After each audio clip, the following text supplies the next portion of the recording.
There is a scriptural passage in Psalm 81 that has been with me for this entire past week, hovering about my soul like a covering cherub.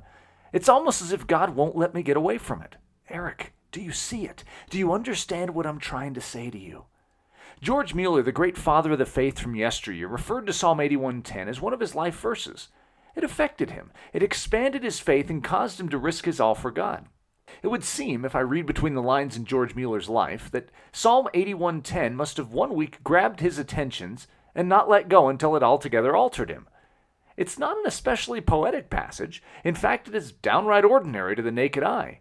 It reads, "I am the Lord thy God, which brought thee out of the land of Egypt. Open thy mouth wide, and I will fill it." It's the little phrase at the end that has echoed in my mind hundreds of times this past week. Open thy mouth wide, Eric, and I will fill it. Open thy mouth wide, Eric, and I will fill it. There is something inside of me that is afraid to open my mouth wide. But why? God promises that if I do, he will fill it. Is it fear of putting expectations on my God that he can't fulfill? Am I afraid of disillusionment, that if I actually believe God to be as big and powerful and capable as he says he is, and if I ask him to do all he promises to do in my life, that he won't, and I'll be left a wreck of spiritual disappointment? I was reminded this week of the widow in the book of 2 Kings that had nothing but a little vial of oil to her name. What she possessed was so minuscule, and the debts she had were so vast. She was despairing when Elisha came to her and said, "Go to your friends and borrow as many containers as you can." And he added, "And borrow not a few." Elisha poured the oil from that vial into the room full of containers that she had collected, and as long as there were containers to fill, the oil kept flowing. And when the containers ran out, the oil immediately stopped. God is wanting us to believe him to be bigger than the mere supernatural filler of a single container.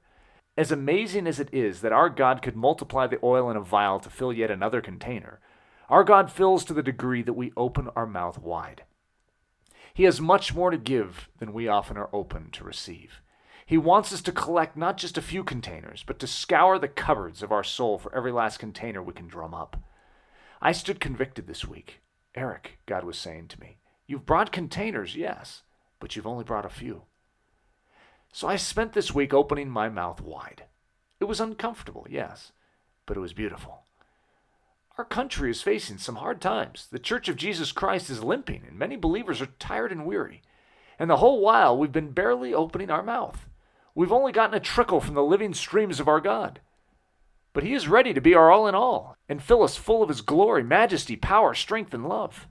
All we must do is turn our hearts back to him with childlike belief and then open wide. For Moody Radio, I'm Eric Ludy. Please visit me at ericludy.com.